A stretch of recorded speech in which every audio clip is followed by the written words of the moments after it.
Hello students, this is Dinesh Sharma in physics की बात।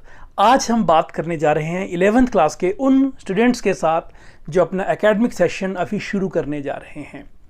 और मैंने पहले भी कहा था कि आप बहुत लकी हैं कि आपने फिजिक्स को पढ़ने के लिए चुना है। And physics is wonderful subject, very beautiful subject. उसका रीज़न क्या है कि physics is related to nature and nature has great inspiration for all. तो फिजिक्स है क्या, हमने पिछला जो लेक्चर था डेट इज़ इंट्रोडक्टरी लेक्चर, हमने वहाँ पे कहा था कि physics is the study of nature and its laws. तो physics is the study of nature and its laws, two things. तो हमें नेचर को देखना है, उसको समझना है, कौन कौन से लॉज नेचर को गवर्न कर रहे हैं, हमने उनको समझना है। और यही तो फिजिक्स है। और नेचर में काफ़ी कुछ हो रहा है, उन सब चीज़ों को देखना है, उनको डिकोड करना है कि ऐसा क्यों हो रहा है, उनको मैथमेटिकल मॉडलिंग करना है, उनको हमने और एक वाइड एस्पेक्ट के माध्यम से हमने उन चीज़ों पे और ढंग से गौर करना है। सो यही सब कुछ हम फिजिक्स में करने जा रहे हैं 11th क्लास में। Let us start with a statement of Lord kelvin. Lord kelvin एक बहुत अच्छे साइंटिस्ट थे और उन्होंने एक बात कही कि when whatever you are speaking you can measure that and you can express that measurement in numbers। है ना, तीन बातें हैं ना कि आप बोल रहे हैं और मैं क्या बोल रहा हूँ, क्या मैं उसको मेज़र कर पा रहा हूँ कि नहीं कर पा रहा हूँ, या मैं उसकी मेजरमेंट के बारे में जानता हूँ कि नहीं जानता हूँ, और थर्ड, क्या उस मेजरमेंट को मैं नंबर्स में एक्सप्रेस कर पा रहा हूँ कि नहीं कर पा रहा हूँ। यदि कर पा रहे हैं तो आपका नॉलेज सही है, और नहीं कर पा रहे हैं, बोल रहे हैं लेकिन उसको फील नहीं कर पा रहे हैं आप, that means your knowledge is unsatisfactory। For example, मैं कहता हूँ कि यहाँ से सूरज बहुत दूर है। कितना दूर है? कुछ ना कुछ दूरी होगी।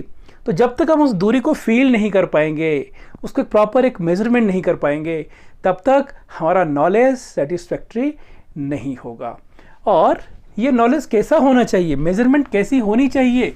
तो this description of nature that should be quantitative. अब इसका मतलब क्या हुआ? That is quantitative. क्वांटिटी से ये वर्ड इंस्पायर्ड है। Quantitative means we must quantify that, we must give that value. जैसे मान लीजिए कि आप शॉप पे जाते हैं, आप कहते हैं हमें चीनी दीजिए, आप कहते हैं हमें 5 किलोग्राम चीनी दीजिए, फ़र्क है इसमें ना।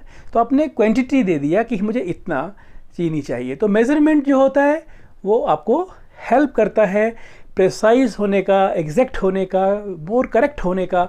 So first thing is what is the need of measurement. हमें ये तो लग रहा है कि हमें चीज़ों को मेज़र करना आना चाहिए, तभी तो हम चीज़ों को समझ पाएंगे। So very first thing is what is the need of measurement. तो नीड ऑफ मेजरमेंट है for few objectives to be more precise. Measurement नहीं होगी तो आप प्रिसाइज नहीं होंगे। मेजरमेंट नहीं होगी तो आपकी वैल्यूज़ जो होंगी, आपका जो नॉलेज होगा उसमें एग्जैक्टनेस नहीं आएगी, राइट। और मेजरमेंट नहीं होगी तो आप फिर थोड़े करेक्ट भी नहीं होंगे। तो this should be more precise, more correct, more exactness.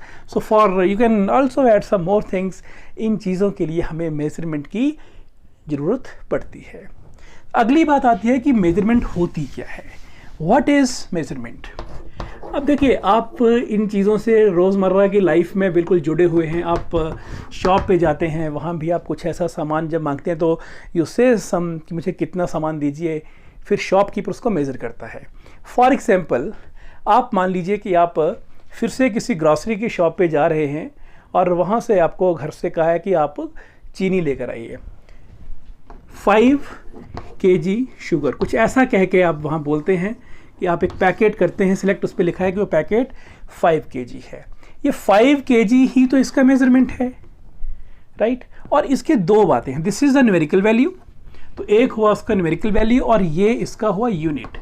That mean क्या ऐसा कहा जाए कि आप यदि ये चीनी ला रहे हैं, चीनी मतलब दिस इज़ मास, राइट। तो मास जो हुआ ये एक क्वांटिटी हुआ, और इस क्वांटिटी को एक्सप्रेस करने के लिए अब दो चीज़ें यूज़ कर रहे हैं, n और u। अब इन n और u में से एक भी गायब हो गया तो आपका नॉलेज जो होगा वो आपको धोखा दे गया, है ना।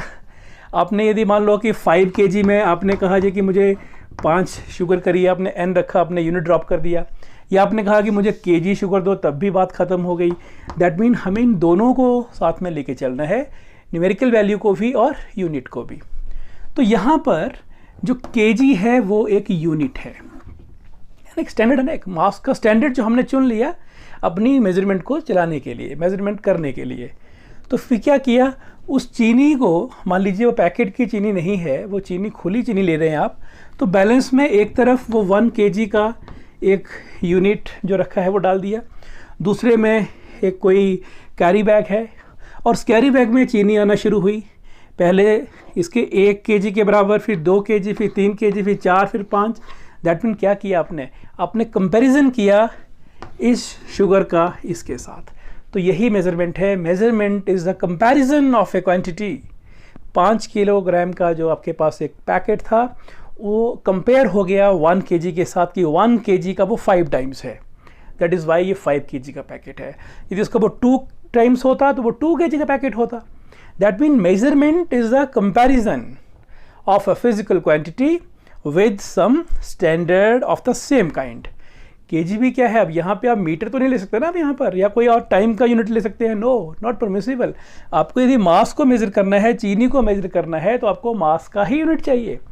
सो let me tell you definition finally now कि measurement is a process of comparison of a physical quantity. ये जो टर्म बोली जा रही है इसको मैं यहाँ लिख लेता हूँ एक बार, क्योंकि हमने इसकी भी बहुत बात करनी है, इस बात के ऊपर। तो measurement is the comparison of a physical quantity with a standard which is chosen and which is of the same kind. और इसी स्टैंडर्ड को हम यूनिट कह रहे हैं, यानी यूनिट के साथ कंपेयर करने को ही हम मेजरमेंट बोल रहे हैं। तो एक लिखते हैं इसके लिए formula, should be right Q is NU। Yes. अब मान लीजिए कि मेरे पास एक मीटर रॉड है ना, तो मैंने इसको बोला कि इसका लेंथ है 1 मीटर, राइट। किसी और ने देखा तो वहाँ पर उस रॉड के ऊपर कुछ मार्किंग भी हुई थी, उसने उसको देखा कि नहीं जी ये तो 100 सेंटीमीटर है। अच्छा, आपने कहा 1 मीटर है, दूसरा आदमी कह रहा है 100 सेंटीमीटर है तो वही रॉड, तो दोनों बातें सही हैं। दैट मीन क्या दोनों ही तरह से इसका मेजरमेंट हो सकता है? तो आंसर तो यस ही होना चाहिए। तो इन दोनों मेजरमेंट में क्या क्वांटिटी चेंज हुई? नहीं। तो क्या एन और यू चेंज हुए? बिल्कुल दिख रहा है। यूनिट चेंज हो गया, और यूनिट चेंज हुआ तो न्यूमेरिकल वैल्यू भी चेंज हो गई। और अब क्या देख रहे हैं कि अब Q इज़ इक्वल टू, यदि मैं इसको N1 कहूँ, इसको U1 कहूँ, राइट, और इसको N2 कहूँ, इसको U2 कहूँ, first number first unit, second number second unit, तो अब क्या देख रहे हैं कि N1 U1 लिया, जब फर्स्ट सेट लिया तब भी वही क्वांटिटी थी, और जब सेट नंबर 2 लिया तब भी वही क्वांटिटी थी। Is it clear? इसका मतलब हुआ कि यूनिट ये बड़ा है और ये यूनिट छोटा है। 1 मीटर तो 1 मीटर होता है इतना बड़ा ऑलमोस्ट, सेंटीमीटर थोड़ा सा छोटा। You must take the feeling कि मैं सेंटीमीटर कहूँ कितना बड़ा, आप देख के बता सकें कि ये चौक कितना सेंटीमीटर है, ये क्या इसको मीटर में एक्सप्रेस करना सही है या गलत है। आप उसकी फीलिंग लेंगे तो आपको चीज़ें बड़े ढंग से समझ आएंगी। फिजिक्स में फीलिंग इज़ वेरी इंपॉर्टेंट। आपको बोले कि बहुत दूर, कितना दूर, वही तो है क्वांटिटेटिव एस्पेक्ट। किसी चीज़ की क्वांटिटी को समझना, क्वांटिटी को एक्सप्रेस करना ही तो फिज़िक्स है। फिज़िक्स तो स्टार्ट ही यहाँ से होती है। सो ये हमने क्या देखा कि यूनिट बड़ा था मीटर, तो नंबर छोटा था, और यूनिट छोटा किया तो नंबर बड़ा हो गया। दैट मीन्स अब एक बात मैं कहूँ कि Q तो हुआ यहाँ पर कांस्टेंट, तो शुड आई राइट कि NU रिमेन्स कांस्टेंट, यानी न्यूमेरिकल वैल्यू का और यूनिट का product is always constant. So this N is inversely proportional to U। जितना बड़ा यूनिट लेंगे, मीटर लिया, उतना नंबर छोटा हो जाता है, और जितना छोटा यूनिट लेंगे, सेंटीमीटर लिया, उतना ही नंबर बड़ा हो गया। तो these are inversely proportional to each others. This is simple expression which relates these two things, numerical value and unit. So ये तो बात हुई जी मेजरमेंट की कि मेजरमेंट क्या होती है, उसकी नीड क्या है, और मेजरमेंट के कौन कौन से, उसके Q के कौन कौन से 2 कंपोनेंट रखे, N और U। यहाँ से आगे चलते हैं और हम बात करते हैं कि यूनिट क्या होती है। यूनिट क्या हुआ, तो अभी हमने बात किया कि यूनिट एक ऐसा स्टैंडर्ड है of the same kind with the help of which you can measure the physical quantities of the same kind.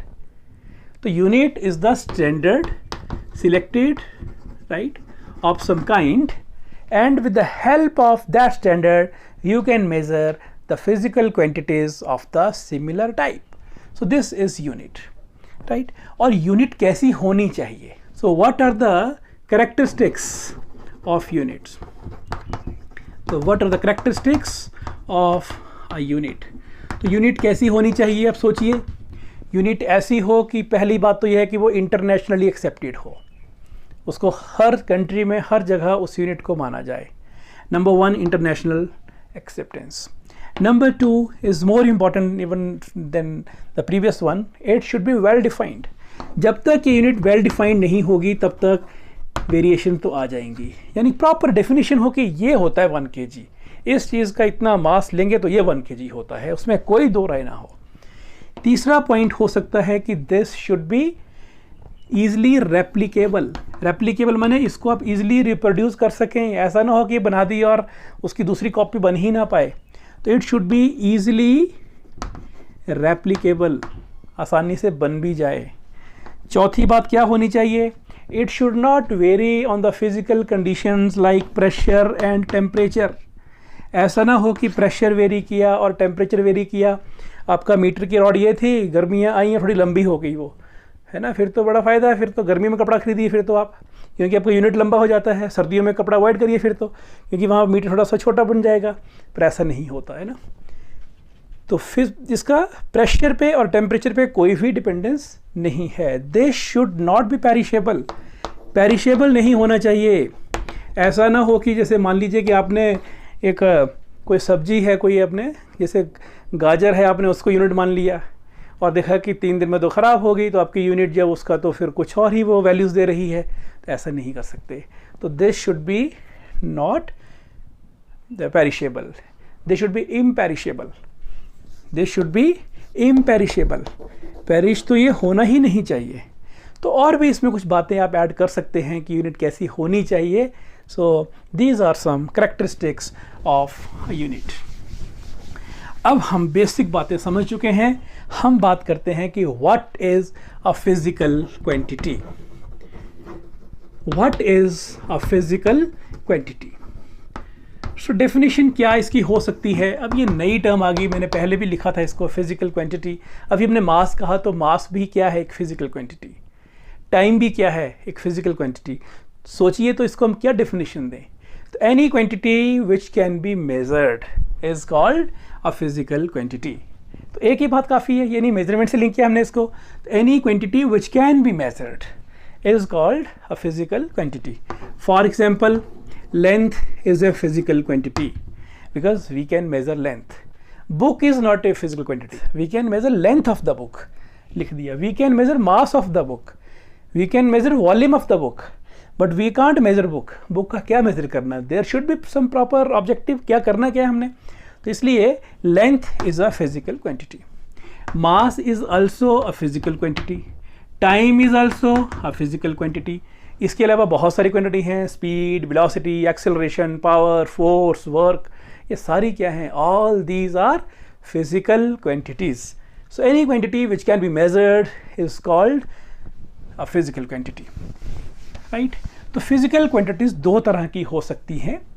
तो मैं इसको शॉर्ट में लिखूं PQ, समझेंगे ना आप. This is physical quantity. So ये दो तरह की होती हैं फिजिकल क्वांटिटी.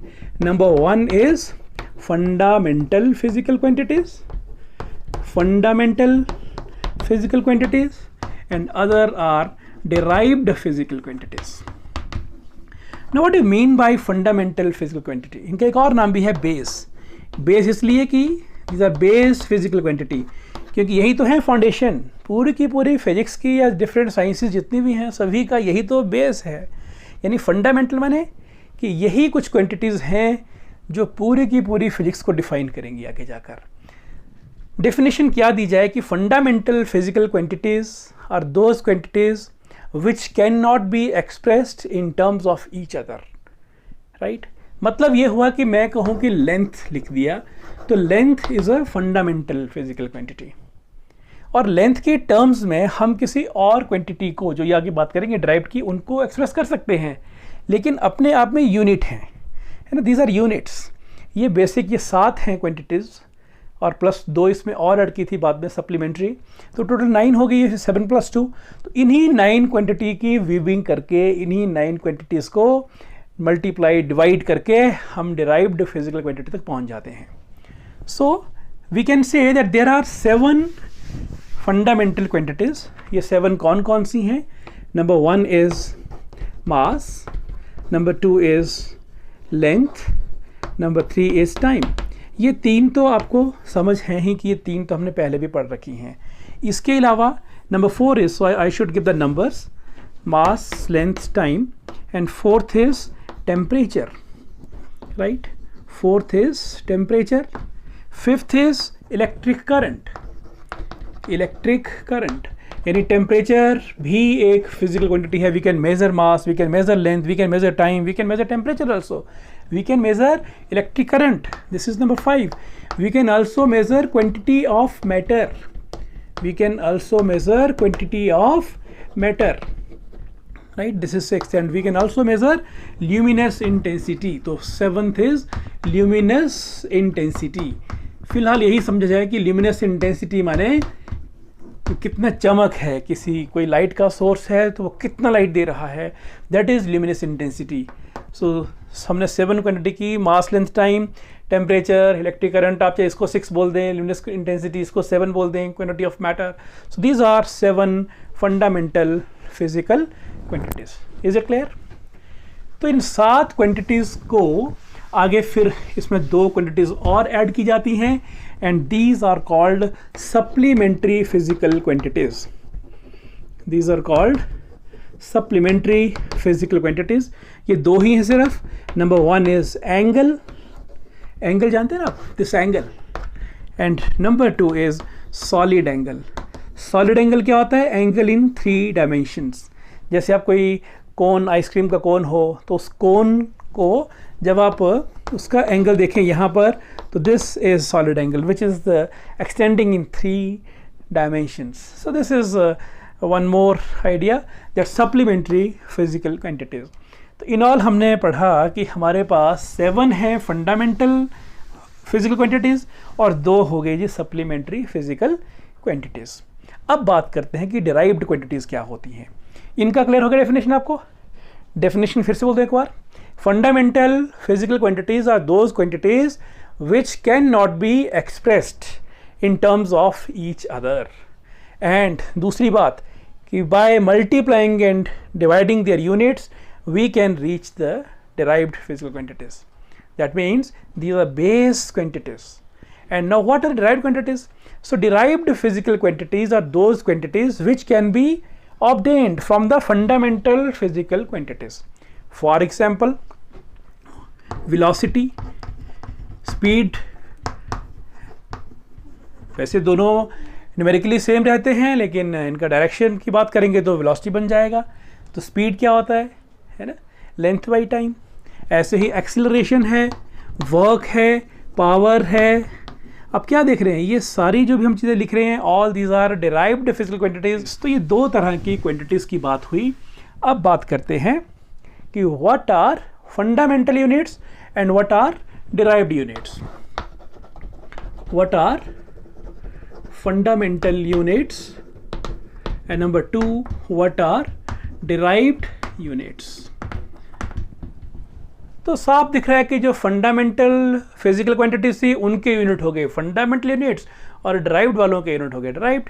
लेकिन डेफिनेशन क्या दी जाए कि those units which can not B expressed in terms of each other, right, and using which by multiplying and dividing them we can get derived units. These are called fundamental units. And what are derived? Derived units are the units of those physical quantities which are not fundamental. That means we can obtain them by multiplying and dividing the fundamental. So यहाँ से ये बन रहे हैं. तो ये हैं fundamental units और वो हैं derived.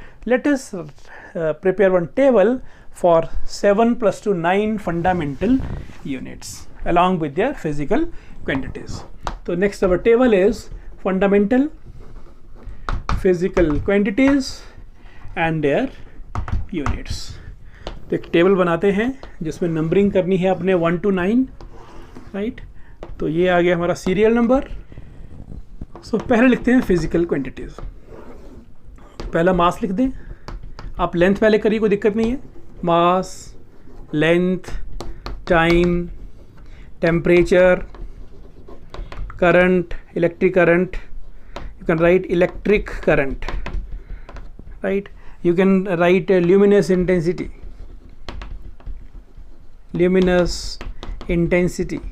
and you can write quantity of matter, quantity of substance or quantity of matter. Okay, अब इनके यूनिट कौन से होते हैं और उस यूनिट का सिंबल क्या है, तो ये हम टेबल तैयार करने वाले हैं। तो मास का यूनिट, और हम कौन सा यूनिट लिख रहे हैं जो इंटरनेशनली एक्सेप्टेड यूनिट है, जिसको हम बात करेंगे इसका SI यूनिट। तो मैं यहाँ लिख देता हूँ इसका SI यूनिट, राइट। तो what is SI unit of mass, और इसके बाद हम बात कर लेते हैं इनके बारे में कि SI और कौन कौन से होते हैं। But first let us prepare the table. So mass is kilogram. So यहाँ लिखें, पूरा लिखें हम, दिस इज किलोग्राम, उसका सिंबल हो गया kg। Length is meter, symbol is m. Time is second, symbol is s. Temperature is Kelvin. जब भी यूनिट लिखे ना, क्योंकि साइंटिस्ट के नाम पे है तो स्मॉल लेटर से आएगा ये केल्विन, लेकिन सिंबल इज कैपिटल के। Electric current is ampere, ampere, symbol is a. And luminous intensity is candela, symbol is CD। And quantity of matter का यूनिट होता है मोल, इसका सिंबल MOL, या केवल हम पूरा भी MOLE ही भी लिख सकते हैं। So these are 7 fundamental physical quantities. Is it clear? अब हम चलते हैं दो जो हमारी सप्लीमेंट्री रहती हैं, वो कौन कौन सी हैं, तो शुड आई रब इट? तो 2 supplementary physical quantities are, supplementary माने कि which are added later, supplementary physical quantities 1 and 2. तो one is angle, other is solid angle. तो angle का यूनिट होता है रेडियन, इसका होता है स्टीरेडियन, राइट। मैं इसको लिख लूँ पूरा रेडियन। तो इनके symbol, this is radian and this is steradian, right. So this is an idea about the 7 fundamental units and 2 supplementary units, और इन्हीं को यूज़ करके हम बाकी सभी यूनिट्स को फाइंड करेंगे, उनको पता करेंगे। मैं आपसे बात कर रहा था कि जो सिस्टम्स ऑफ यूनिट हैं उनकी बात कर लेते हैं कि सिस्टम्स ऑफ यूनिट क्या होता है। So next is systems of units. In fact in units को, जैसे हमने अभी SI लिखा, तो ऐसे और भी कुछ सिस्टम होते होंगे।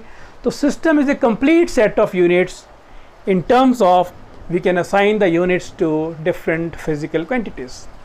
और ये सिस्टम ऑफ यूनिट कौन कौन से हैं, तो सबसे पहले 3 सिस्टम थे बड़े prevalent, CGS, FPS and MKS, right. Now what is CGS? Basically ये तीनों जो लेटर्स दिख रहे हैं ये लेंथ, मास और टाइम के यूनिट्स हैं, लेंथ, मास और टाइम। तो CGS वो सिस्टम हुआ, should I start with CGS? तो मैंने फिर से कहा कि ये लेंथ, मास एंड टाइम की टर्म्स में हम इनको इनके यूनिट देंगे। तो centimetre is a unit for length, mass का यूनिट इज़ ग्राम और टाइम का second. So that system of units in which the unit of length is centimetre, mass is gram and time is second is called CGS system. और छोटे जो distances होती हैं उनको express करने के लिए इसका बहुत यूज़ है आज भी। दूसरा सिस्टम बात करते हैं FPS, foot, pound and second. तो ऐसा सिस्टम जहाँ पे foot is the unit of length, आज भी कहते हैं कि आपका हाइट कितना है, हम फुट में ही कहते हैं। हालांकि साइंटिफिकली इसको हम यूज़ नहीं करते हैं, लेकिन कॉमन प्रैक्टिस में ये ब्रिटिश सिस्टम था, तो हम इसको अभी भी यूज़ कर रहे हैं कॉमन प्रैक्टिस में, लेकिन साइंटिफिकली हम इसको अवॉइड करते हैं। Next is P is for pound. जैसे आपने ऊन खरीदनी हो, वूल, तो अभी भी पाउंड में उसको आप ले सकते हैं। And S is for second. So that system of units in which the unit of length is foot, mass is pound and time is second is called FPS. और फिर था एक MKS, और MKS जो था ना, इसमें unit of length was metre, unit of mass was kg, and unit of time was second. So this is MKS. And now one more system which is most prevalent system, this is SI. आपने सुना है, पढ़ा है, आज बात भी हुई. इसका फ्रेंच नेम है ली सिस्टम. तो ये फ्रेंच टर्म है ही, हम उसको इंग्लिश में लिख रहे हैं. This is international D units. तो ये आगे ई लिखे तो फ्रेंच सिस्टम है, लेकिन आप इसको एस आई ली सिस्टम इंटरनेशनल यूनिट्स, लेकिन इंग्लिश में you can write it international system of units. और इसकी करेक्टरिस्टिक्स क्या क्या होती हैं, that is very very important to understand true nature of the units. तो करेक्टरिस्टिक में एक एक वर्ड पे जरा हम डिस्कशन करने जा रहे हैं, आप उनको ढंग से सुनिएगा. पहली करेक्टरिस्टिक है कि S I is a coherent system. What does it mean coherent? Coherent mean origin is same. That means units of all the derived physical quantities, they can be simply obtained from the fundamental physical quantities by multiplying and dividing them without involving any numerical factors. यदि मैं दो fundamental quantities length और time को divide करता हूँ, I can get speed, right? तो ये speed है, ये 1.2 speed नहीं आता, 1.4 times speed नहीं आता, कुछ ऐसा नहीं, कोई numerical factor यहाँ पे नहीं आता. That means we can obtain the units of derived physical quantities by simply multiplying or dividing the fundamental units.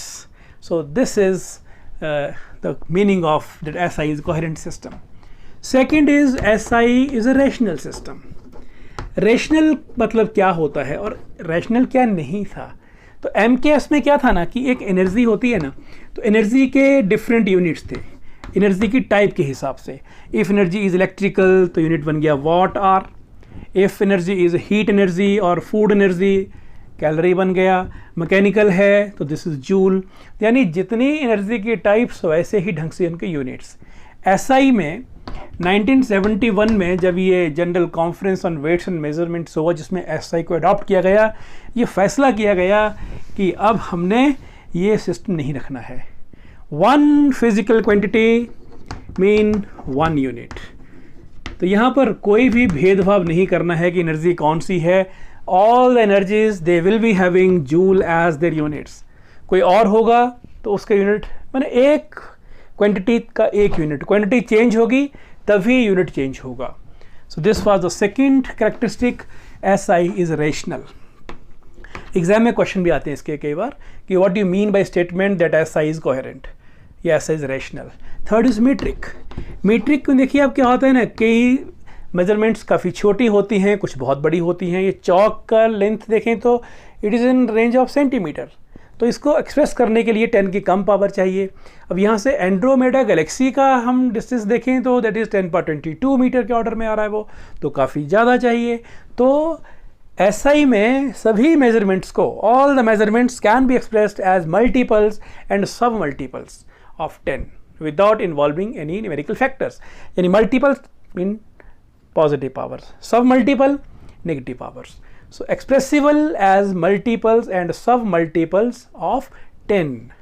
तो 10 के मल्टीपल्स या सब मल्टीपल्स में ये एक्सप्रेस हो सकता है. This is metric system. And fourth property of SI is this is absolute system. Absolute मतलब ये हुआ कि this is not depending on value of G. Place to place value of G vary करता है अर्थ के ऊपर, लेकिन SI उस G की वेरिएशन के साथ वेरी नहीं करेगा. This is not depending on this value of G. And fifth is it has international acceptance. Everywhere this is accepted. So these are some characteristics of SI. और इसके बाद अब बात करते हैं मल्टीपल और सब मल्टीपल के कुछ टेबल्स, क्योंकि वो हमें बहुत यूज आएंगे. तो let us do the prefixes हैं बेसिकली. ये देखा आपने कि जैसे हमें कोई कहे कि दिस इज़ 5 kg, फिर कोई बोले 50 kg या 500 kg, आप शुगर रहने गए हैं ना, तो this is numerical value, this is unit. आपको पता है कि मेजरमेंट का यूनिट के बिना तो कोई वैल्यू ही नहीं है, है ना. 50 या ओनली 500 या 5 बोलेंगे बिना केजी के तो उसका तो वैल्यू ख़त्म हो गया. यूनिट तो बोलना ही बोलना है, लेकिन साथ में न्यूमेरिकल की बात देखिए. अब यहाँ पर ये 5 है, only 5. I am talking numerical value only. ये 50 है तो 50 को मैं 5 × 10 लिख दूँ. दिस इज़ 5 × 10⁻⁻⁴ तो ये साइंटिफिक नोटेशन में आ गया. दिस इज 5 इंटू 100 इज 500, तो 5 इंटू 10 रेज पावर 2, तो 10 की जो पावर हैं ये पॉजिटिव पावर आ रही है, इनको मल्टीपल कह रहे हैं हम, और ये पावर नेगेटिव होंगी तो इनको बोलेंगे सब मल्टीपल्स। अब इसका हम एक छोटा सा टेबल तैयार करेंगे, आप उस टेबल को समझिएगा। तो प्रीफिक्सेस फॉर मल्टीपल्स पहले लेते हैं मल्टीपल्स के लिए, फिर बाद में करते हैं सब मल्टीपल्स के लिए। तो सबसे पहले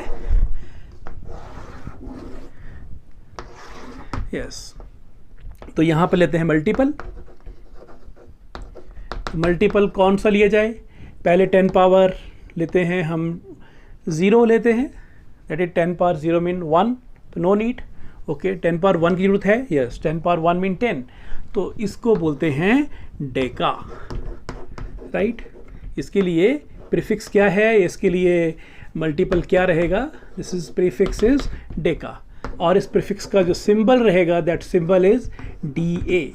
तो 5 DAM is 5 decametre, that mean 5 into 10 metre, this is 50 metre.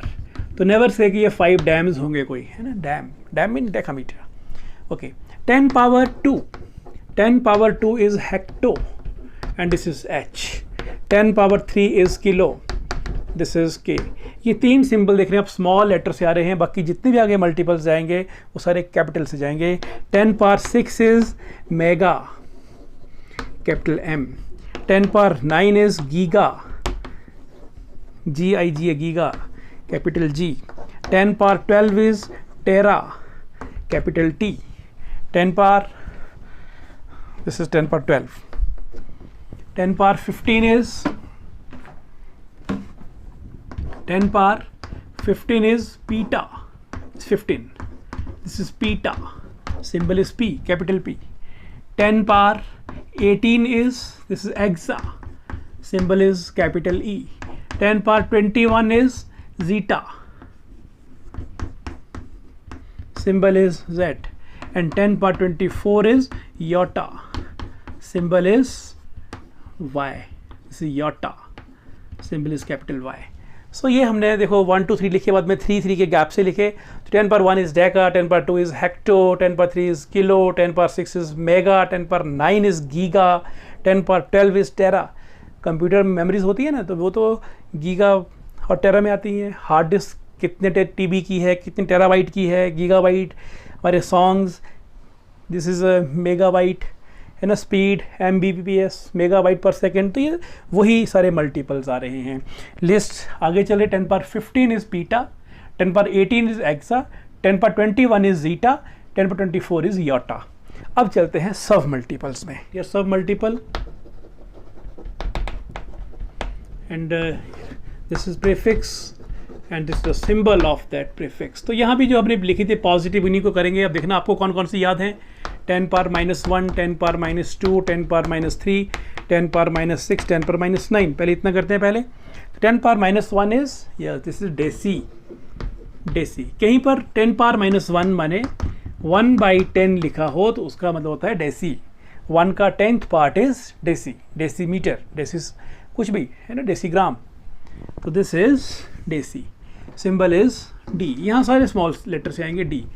10 पर -2 is centi, that means 10 power -2 metre, that mean 1/10 power 2। मैं इसको पॉजिटिव नीचे, तो this is taken inverse and this is 1/100 of metre.